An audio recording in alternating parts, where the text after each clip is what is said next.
प्रेम और परमात्मा। संतों की उपदेश देने की रीति नीति की अनूठी होती है। कई संत अपने पास आने वाले से ही प्रश्न करते हैं और उसकी जिज्ञासा को जगाते हैं और उसे सही सही मार्गदर्शन देते हैं। आचार्य रामानुजाचार्य एक महान संत एवं संप्रदाय धर्म के आचार्य थे। दूर दूर से लोग उनके दर्शन एवं मार्गदर्शन के लिए आते थे। सहज तथा सरल रीति से वे उपदेश देते थे। एक दिन एक युवक उनके पास आया और पैर में वंदना करके बोला, मुझे आपका शिष्य होना है, आप मुझे अपना शिष्य बना लीजिए। रामानुजाचार्य कहा, तुम्हें शिष्य क्यों बनना है? युवक ने कहा, मेरा शिष्य होने का हेतु तो परमात्मा से प्रेम करना है। संत रामानुजाचार्य ने तब कहा, इसका अर्थ है कि तुझे परमात्मा के प्रति करनी है, परंतु मुझे एक बात बता दे कि क्या तुझे तेरे घर से किसी व्यक्ति से प्रेम है? युवक ने कहा, ना, किसी से भी मुझे प्रेम नहीं है। तब फिर संत श्री ने पूछा, तुझे तेरे माता पिता या भाई बहन पर स्नेह आता है क्या?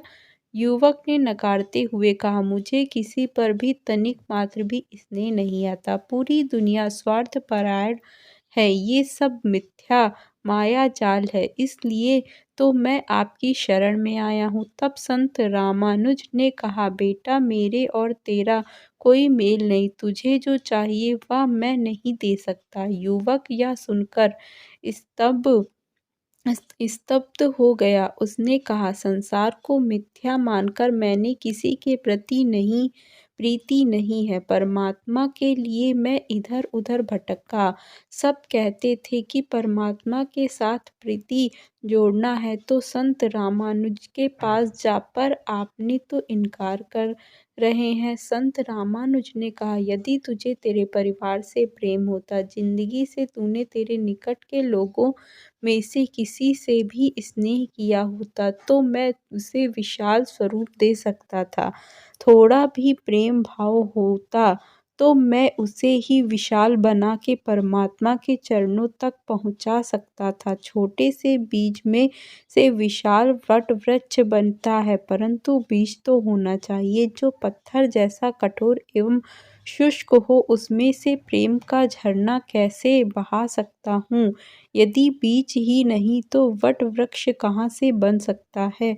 तूने किसी से प्रेम किया ही नहीं तो तेरे भीतर परमात्मा के प्रति प्रेम की गंगा कैसे बहा सकता हूँ?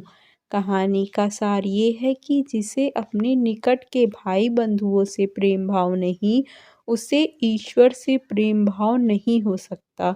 हमें अपने आसपास के लोगों और कर्तव्यों से मुंह नहीं मोड़ सकते। यदि हमें आध्यात्मिक कल्याण कर चाहिए तो अपने धर्म कर्तव्यों का भी उत्तम रीति से पालन करना होगा।